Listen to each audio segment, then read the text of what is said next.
ఒకటిసారి వీడు అక్కడ దాకా వెళ్ళాలి కదా, వెళ్ళినప్పుడు కదా ఇవన్నీ. లేదు, గల్ఫ్ ఆఫ్ ఒమాన్ దగ్గర కూర్చుంటాడు. ఇది స్ట్రైట్ ఆఫ్ హార్మోస్ కాదు, మనం స్ట్రైట్ ఆఫ్ హార్మోస్ నుంచి బయటకు వచ్చిన తర్వాత మీరు పర్షియన్ గల్ఫ్కి వెళ్తున్నాడు, అక్కడ గల్ఫ్ ఆఫ్ ఒమాన్ ఉంది. గల్ఫ్ ఆఫ్ ఒమాన్ కూడా మన షిప్లు కూడా కూర్చున్నారు. మన నేవీ షిప్లు 6 ఉన్నాయి అక్కడ, తిరుగుతుంది అక్కడే. మన ఒక షిప్ బయటికి రాగానే దాన్ని తీసుకొని ఇండియా దాకా వెళ్ళిపోతారు, మిగతా 5 వెయిట్ చేస్తారు, నెక్స్ట్ తీసుకెళ్ళిపోతారు, మళ్ళీ వాళ్ళు రిటర్న్ వస్తారు ఆ షిప్. వీళ్ళ షిప్ కూడా అక్కడే ఉంది, వీళ్ళ వార్ షిప్, వీళ్ళ ఎయిర్క్రాఫ్ట్ క్యారియర్ అన్ని ఆ ఏరియాలోనే తిరుగుతుంది. వీళ్ళు బయటికి వచ్చే ప్రతి షిప్ని ఆపి ఇది ఇరానియన్ ఆయిలా, దెన్ యూ కెనాట్ గో అని చెప్పి పక్కన తీసేస్తారు.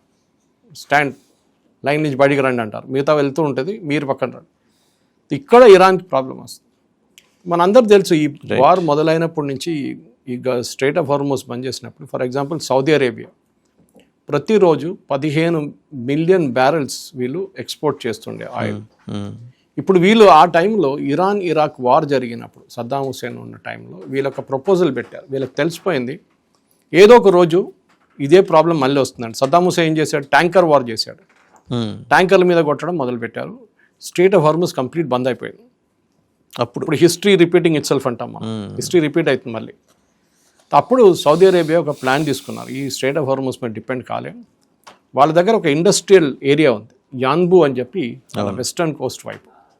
వీళ్ళ ఆయిల్ ఫీల్డ్స్ అంతా ఈస్ట్ వైపు ఉంది, వెస్ట్ వైపు ఏం లేదు. రెడ్ సీ పక్కన ఒక పెద్ద ఇండస్ట్రియల్ ఏరియా ఉంది, పెద్ద ఇండస్ట్రియల్ క్లస్టర్ యాన్బు అని చెప్పి. అక్కడికి ఒక వాళ్ళు ఈస్ట్ వెస్ట్ పైప్ లైన్ వేశారు ఒకటి. Okay, east west pipe line అంటారు దాన్ని. ఈస్ట్ నుంచి మొదలై వెస్ట్కి వస్తుంది, 1000 కిలోమీటర్లు డిస్టెన్స్. దానికి టోటల్ క్యారింగ్ కెపాసిటీ ఒక రోజుకి మ్యాక్సిమం 24 గంటలు పనిచేస్తే కూడా 7 మిలియన్ బ్యారెల్స్. మీరు ప్రతిరోజు అక్కడి నుంచి బయటికి పంపించేది only Saudi Arabia 15 million barrels, అంటే ఓన్లీ హాఫ్ ద కెపాసిటీ. అది కూడా ఫుల్ $7 బిలియన్ బ్యారెల్స్ని వీళ్ళు ఇవాళ దాకా ఆపరేట్ చేయలేదు ఆ స్పీడ్ మీద, ఆ కెపాసిటీ మీద. సో ఈ నిన్న ఫస్ట్ టైం వీళ్ళ 7 మిలియన్ బ్యారెల్స్ అచీవ్ చేశారు. ఫస్ట్ ఆబ్వియస్లీ 4 కొట్టేస్తుంటారు, దాని తర్వాత 5, 6 పెంచుకుంటూ వెళ్ళారు, 7 కంప్లీట్ అయిపోయింది. దాని క్యారింగ్ కెపాసిటీ అంతే. ఆ 7 మిలియన్ బ్యారెల్స్లో ప్రతిరోజు 5 మిలియన్ బ్యారెల్స్ వీళ్ళు షిప్స్లో లోడ్ చేసి పంపించేస్తారు మిగతా దేశాలకి. ఓకే, మిగతా 2 మిలియన్ బ్యారెల్స్ వీళ్ళ ఇండస్ట్రియల్ ఏరియా యాన్బు ఉంది చూడండి, అటు చుట్టుపక్కల ఉన్న ఏరియాస్కి వాడుకుంటారు, పవర్ ప్లాంట్ కానీ మిగతా దానికి వాడుకుంటారు. నా ప్రాబ్లం ఏంటంటే ఇది రెడ్ సీ, ఇక్కడ ఇటువైపు రెడ్ సీ ఉంది, ఇటువైపు స్ట్రైట్ ఆఫ్ హార్మోస్ ఉంది, నడుమిట్లో సౌదీ అరేబియా పెద్దది, దాని కింద యమన్లో మన హీరోలు కూర్చున్నారు, హూతీస్లు. వాళ్ళు ఇడుస్తారా? వాళ్ళు ఏదో ఒక రోజు దీన్ని కూడా వాళ్ళు నిన్న ఆల్రెడీ అనౌన్స్ చేశారు, వీఆర్ జాయినింగ్ ద వార్ అని చెప్పి. వాడు మూసేస్తానంటాడు కదా సార్ వాడు గ్యారంటీగా. ఇప్పుడు వాళ్ళు సౌదీ అరేబియాకి వచ్చిన ఏదైనా ఈ రెడ్ సీ దగ్గర యాన్బు దగ్గర వచ్చిన మొన్న కూడా అటాక్ చేశారు ఇరాన్ మిసైల్ కొట్టారు ఆ ఏరియాకి. ఇప్పుడు డైరెక్ట్గా హూతీలు అటాక్ చేయడం మొదలు పెడితే అక్కడ కూడా షిప్పింగ్ ఆగిపోతుంది. అది పెద్ద క్రైసిస్. అది ఏషియాకి యూరోప్కి మధ్య లింక్ తెగిపోతుంది కదా సార్. అది పెద్ద issue. So east west pipeline ఇప్పుడు నడుస్తుంది, కానీ సౌదీ అరేబియాకి హాఫ్ ద కెపాసిటీ సప్లై చేయగలుగుతున్నారు వాళ్ళు. అది కాకుండా మనం ఇటువైపు చూస్తే హూతీలు, నేను చెప్పాను చూడండి, ఇదన్నీ ఉన్నప్పుడు అమెరికా ఏమంటున్నారు, మీరు స్ట్రైట్ ఆఫ్ హార్మోస్ని ఓపెన్ పెట్టండి. అది ఇరాన్ అంగీకరించరు. వాళ్ళ ట్రంప్ కార్డ్ అది, వాళ్ళ దగ్గర ఉన్న మెయిన్ ట్రంప్కి కావాల్సిన ట్రంప్ కార్డ్ వీళ్ళ దగ్గర ఉంది. వాళ్ళకి తెలుసు ఈ స్ట్రైట్ ఆఫ్ హార్మోస్ ఏ రోజు యుఎస్ వాళ్ళ కెపాసిటీలో వాళ్ళ అదుపులో తీసుకుంటారో ఆ రోజు నుంచి ఇరాన్కి బార్గెనింగ్కి ఏమి ఉండదు. ఇప్పుడు చెప్తున్నారు కదా ట్రంప్, మేము మాట్లాడుతున్నాం, మేము అది చేస్తున్నాం, I'm speaking to it, very good discussion. Iran ఓడిపోయారు బై ద వే, మీకు అట్లా అది కూడా చెప్తారు నాకు ఒకసారి. వాళ్ళ దగ్గర ఏం లేదు, ఎవరు మాట్లాడుకుంటున్నాం వాళ్ళని కొట్టేస్తున్నారు. ఎవరు కొడతారు? మీరే కొడుతున్నారు. ఎవరు లేరు అక్కడ మాట్లాడడానికి వాళ్ళ దగ్గర. We have already find as very good deal అన్నాడు. 15 పాయింట్లు పంపించిండు పాకిస్తాన్తో సహా. పాకిస్తాన్ కొరియర్ పని చేపిస్తున్నారు. 15 తీసుకొచ్చిండు, ఇరాన్ పక్కన పడేసిండు డస్ట్బిన్లో. మాది 5 ఉన్నాయి తీసుకెళ్ళమని చెప్పించిండు. వీళ్ళ ఈ ఇద్దరు నడుమిట్లో పీస్ టాక్స్ అని చెప్పి పాకిస్తాన్లో నడిపిస్తున్నారు. కానీ పీస్ టాక్స్లో ఎప్పుడైనా ఫస్ట్ ఒక పార్టీ యుఎస్ ఉండాలి, అటువైపు ఇరాన్ ఉండాలి. యుఎస్ లేరు, ఇరాన్ లేరు, ఇద్దరు టేబుల్లో లేరు. ఇక్కడ వచ్చి కూర్చున్నది ఎవరు? సౌదీ అరేబియా, టర్కీ, పాకిస్తాన్, ఇంకా పాసిబ్లీ ఒమాన్ కూడా రావచ్చు. Saudi is a victim here. మళ్ళీ అగైన్ మొన్న అవాక్స్ కొట్టేశారు కదా సౌదీలో, చూసారు కదా. అది సౌదీ ఏం చేస్తారు?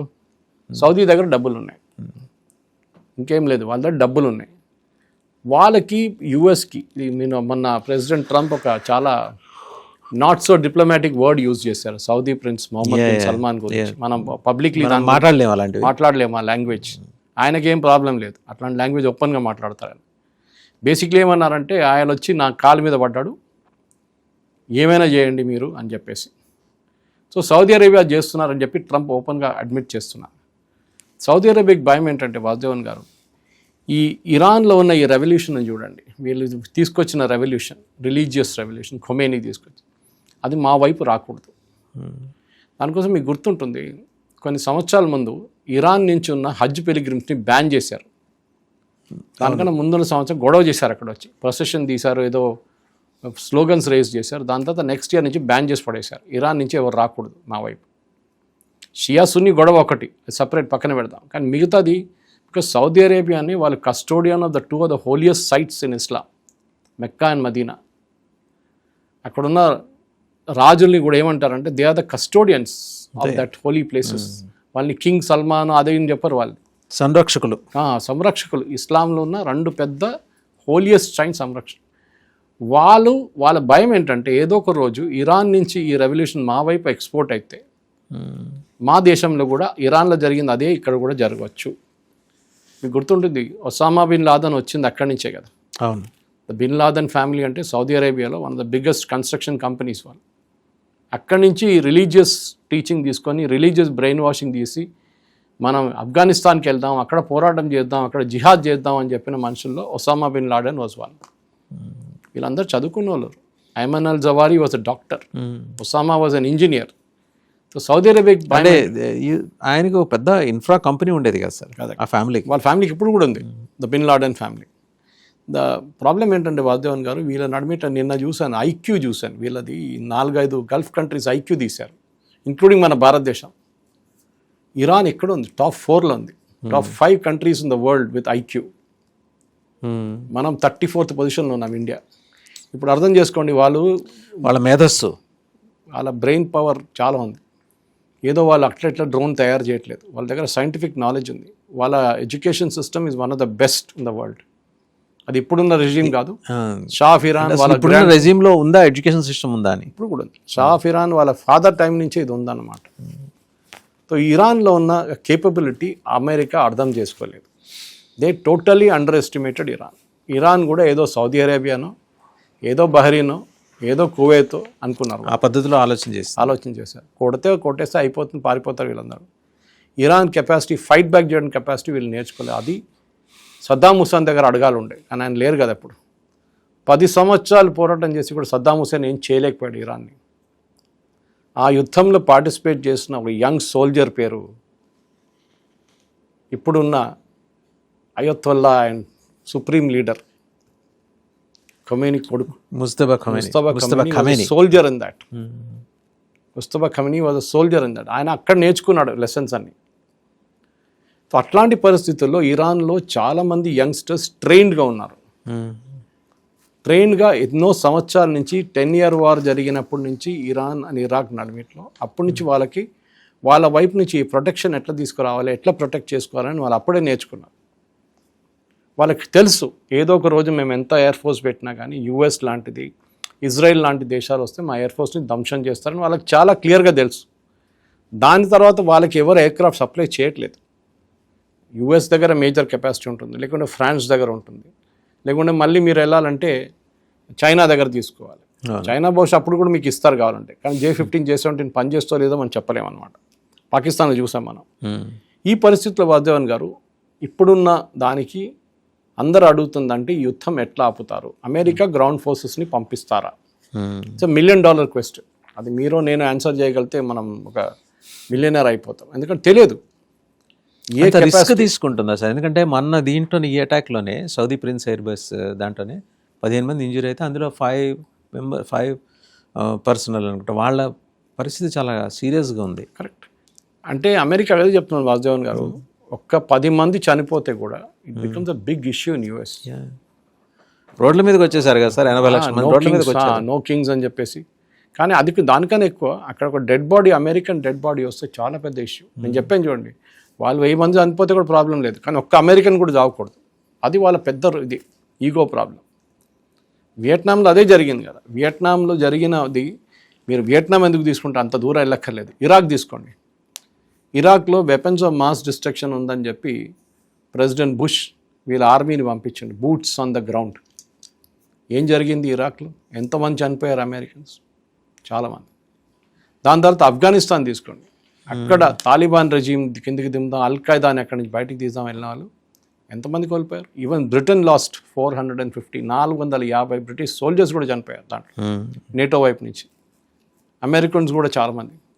సో ఈ ఒక తప్పు వీళ్ళకి భయం, ఎందుకంటే మూమెంట్ ఇప్పుడు boots in the ground. Iran వాళ్ళ మీద we will rain like hell అని చెప్పారు వాళ్ళ స్పీకర్ ఆఫ్ పార్లమెంట్. వాళ్ళ మీద వర్షం ఉంటుంది మిసైల్స్తో అని చెప్పారు. అది డెఫినెట్గా ఉంటుంది. వాళ్ళకి తెలుసు అమెరికన్ వైపు నుంచి ఒక 20-30 మంది చనిపోయారు అనుకోండి వాళ్ళ సోల్జర్స్. అక్కడ ప్రెసిడెంట్ ట్రంప్ యుద్ధం రేపే ఆపేస్తాడు. సో వీళ్ళు ఇప్పుడు నెగోషియేట్ చేయడానికి వీళ్ళ దగ్గర ఏముంది? అది పెద్ద క్వశ్చన్. అవును. ఒకటి యురేనియం, దాని నుంచే యుద్ధం అంతా మొదలైంది. ఇప్పుడు అది మర్చిపోయి పక్కన పెట్టేశారు దాన్ని. ఆ యురేనియం IAEAకి ఇస్తారా, లేకుంటే వీళ్ళ దగ్గరే సేఫ్ కస్టడీలో ఉంచుకుంటారా అండర్ IAEA సూపర్విషన్? అదొకటి. దాంట్లో గ్రేడ్ ఆఫ్ యురేనియం, మీకు కావాల్సిన వెపన్ గ్రేడ్ యురేనియం మీరు తయారు చేయకూడదు. అంటే 30% కన్నా ఎక్కువ ప్యూరిటీ ఉండకూడదు. మీరు 20% కన్నా తక్కువ వాడుకొని మీరు మీ పవర్ ప్లాంట్కి వాడుకోండి. రష్యన్స్ నడిపిస్తున్నారు వీళ్ళ పవర్ ప్లాంట్, అది మీరు నడిపించుకోండి, మాకు ప్రాబ్లం లేదు. కానీ మిగతాది 30 కన్నా ఎక్కువ ఉన్నదంతా it should be hand over to IAEA. బహుశా ఈ కండిషన్ ఇరాన్ అంగీకరించుకోవచ్చుంటారా? ఎందుకంటే వాళ్ళు షార్ట్ టర్మ్ బెనిఫిట్ చూస్తున్నారు. యురేనియం ఆధార పెట్టేసుకొని మేమేం చేయలేము, ఎందుకంటే దీన్ని ఆయుధాన్ని తయారు చేయాలంటే పెద్ద టెక్నాలజీ, దానికి కావాల్సిన ఇంకా స్టెప్స్ ఉన్నాయి. మీరు ప్యూరిఫికేషన్ ఒక్కటే కాదు ప్రాసెస్, సో మల్టిపుల్ ఫేజెస్. ఎందుకంటే న్యూక్లియర్ వెపన్ని డెలివరీ వెపన్ కావాల్సి వస్తుంది. మీరేదో న్యూక్లియర్ బాంబ్ తయారు చేసి ఇంట్లో పెట్టుకోలేరు, దానికి డెలివరీ సిస్టమ్ ఉంటుంది. ఇప్పుడు వాళ్ళ బ్యాలిస్టిక్ మిసైల్ చూస్తున్నాం, దాంట్లో కన్వెన్షనల్ వెపన్స్ ఉంటుంది, కన్వెన్షనల్ బాంబులు ఉంటాయి, కన్వెన్షనల్ ఎక్స్ప్లోజివ్స్ ఉంటాయి, ఆన్ ఇంపాక్ట్ కొట్టే ఎక్స్ప్లోజివ్స్ ఉంటాయి. యురేనియం అట్లా కాదు. It's a very very complicated process. మన హిరోషిమా మీద నాగసాకి మీద మనం చూసాము, the little boy and the big man, 2 బాంబులు, నా పేరు అదే ఉండేవాళ్ళది. అమెరికా జపాన్ మీద ప్రయోగించింది. ఆ యుద్ధంలో మనం చూసాం. అప్పుడు this is talking of second world war. అప్పటికన్నా టెక్నాలజీ చాలా మారింది కదా. సో ఈ పరిస్థితుల్లో ఇప్పుడున్న దాంట్లో ఇరాన్ వైపు నుంచి ఇంకొక నెక్స్ట్ వెపన్ గ్రేడ్ యురేనియం తయారు చేయాలంటే ప్యూరిటీ అచీవ్ చేసుకోవచ్చు. దాని బాంబ్ స్టేటస్ తీసుకెళ్తారంటే చాలా కష్టం. ముందు మీరు టెస్టింగ్ చేయాల్సి వస్తుంది. మన వైపు పోఖ్రాన్లో చేస్తుంటారు చూడండి టెస్టింగ్, అట్లాంటి అమెరికా కూడా చేస్తుంటాం వాళ్ళ లాస్ వేగస్ నెవాడా డెజర్ట్లో. నిన్న ఈయన చేశాడు మన పిచ్చోడు, నార్త్ కొరియా ఆయన టెస్ట్ చేశాడు ఏదో ఒకటి కొత్తది. ఇట్లాంటి టెస్టింగ్ చేయాల్సి వస్తుంది. ఆ టెస్టింగ్ చేయడానికి కెపాసిటీ ఇరాన్ దగ్గర లేదు ఇప్పుడు. వారు కావాలంటే కూడా చేయలేరు దాన్ని, ఎందుకంటే US చూస్తుంటారు. వాళ్ళు ఒక మనం first Pokhran, second Pokhran first Pokhran Raja Ramanna అన్నప్పుడు చేశారు. ఇందిరాగాంధీకి ఫేమస్ కోడ్ మెసేజ్ పంపించారు, ద బుద్ధ హస్ స్మైల్డ్ అని. ఓకే, దాని తర్వాత జరిగిన దానికి మన్మోహన్ సింగ్ గారు ఉన్న టైంలో ఆపారు వీళ్ళు. అమెరికన్స్ పై నుంచి శాటిలైట్ని చూశారు, మనం తవ్వుతున్నాం ఏదో పోఖ్రాన్లో, మీరేం చేస్తున్నారు మన్మోహన్ సింగ్ గారు ఆపేసేయండి, లేకుంటే మీ మీద శాంక్షన్ పెడతామని పాపం భయపడి ఆయన శాంక్షన్స్ ఓకే నో అని చెప్పేశారు. కానీ మనం ఏం చేసాం అక్కడి నుంచి అంటే, మనం నెక్స్ట్ టైం వాజ్పేయి గారు వచ్చిన తర్వాత మనం రాత్రిపూట పనిచేసాం. పెట్టుకోమన్నా శాంక్షన్స్ రాత్రిపూట పనిచేసాం. వాళ్ళకేం తెలియదు, రాత్రిపూట శాటిలైట్ డిటెక్ట్ చేయలేరు. పొద్దున అన్నీ క్లీన్ చేసి బెడ్షీట్లు వేసేసి కవర్లు వేసేసి టార్పోలిన్ షీట్ వేసి పెట్టేశారు, ఏం జరగలేదు. నెక్స్ట్ డే అమెరికన్స్ చూస్తున్నావు అంత అక్కడే ఉందా, అదే ఉందా, సేమ్ పొజిషన్, వెరీ గుడ్, మళ్ళీ రాత్రితో. సో ఈ పొజిషన్ చీటింగ్ ప్రాసెస్ ఉండాలి. ఇది ఇరాన్ దగ్గర ఇప్పుడు కూడా లేదు వాసుదేవన్ గారు. సో వాళ్ళు ఫస్ట్ స్టెప్ ఇది అంగీకరించారు. రెండవది which they may not agree is వాళ్ళ మిసైల్ ప్రోగ్రామ్ ఆపండి, అది ఒప్పుకోరు వాళ్ళు. అక్కడ కూడా మీరు ఒక డీల్ చేసుకోవచ్చు, మీరు ఫైర్ చేయకూడదు, మీరు తయారు చేసుకోండి, కానీ ఎప్పుడైనా తయారు చేసి తోడు పెట్టుకోడు కదా. దివాళీ పటాక తయారు చేసిన వాడు కూడా అమ్ముకోవాలి దివాళీ టైంలో, వాడు అక్కడ పెట్టుకుంటే ఎన్ని రోజులు పెట్టుకుంటాడు. ఇరాన్ అంటారు మాకు ఇది మా డిఫెన్సివ్ కేపబిలిటీ, అంటే మా మీద ఎవరైనా దాడి చేస్తే మేము రిటర్న్ కొట్టడానికి పెట్టాం, మీరు పని చేయండి, మేము తయారు చేయకూడదు వద్దంటున్నారు కదా, వెరీ గుడ్, ఎక్సలెంట్, మీరు మాకు ఒక అష్యూరెన్స్ ఇవ్వండి దట్ మా మీద దాడి చేయరు. మీరు లాస్ట్ జూన్లో వచ్చి మా మీద బాంబు వేశారు, B-2 బాంబర్స్ తీసుకొచ్చి మా సోకాల్డ్ న్యూక్లియర్ ఫెసిలిటీస్ని ధ్వంసం చేసామన్నారు. మీరే మళ్ళీ 6 నెలల తర్వాత వచ్చి కాదు మళ్ళీ వాళ్ళు ఎన్రిచ్మెంట్ చేస్తా అంటే మళ్ళీ మీరు ఏం బాంబు వేశారు? ఆ రోజు మీరు చెప్పారు అన్నీ అయిపోయింది, ధ్వంసం అయిపోయింది మొత్తాన్ని, కానీ then you find that you have done the same thing. మళ్ళీ మీరు వచ్చి అంటున్నారు వీళ్ళు ప్యూరిఫికేషన్ చేస్తున్నారు మళ్ళీ అని చెప్పేసి. So you are failed. So మాకు ఒకటి అష్యూరెన్స్ ఇవ్వండి, ఇజ్రాయెల్ కాదు మీరు ఎవరైనా కానీ మా మీద జాడి చేయకూడదు. మేము కావాలంటే మా ప్రోగ్రామ్ని కొన్ని రోజులు ఆపి పెడతాం, కానీ ఏ రోజో మీరు ఈ అష్యూరెన్స్ని వైలేట్ చేస్తారో మళ్ళీ మేము ప్రొడక్షన్ మొదలు పెడతాం. ఇది మా సెల్ఫ్ డిఫెన్స్ కోసం వాడుకుంటున్నాం.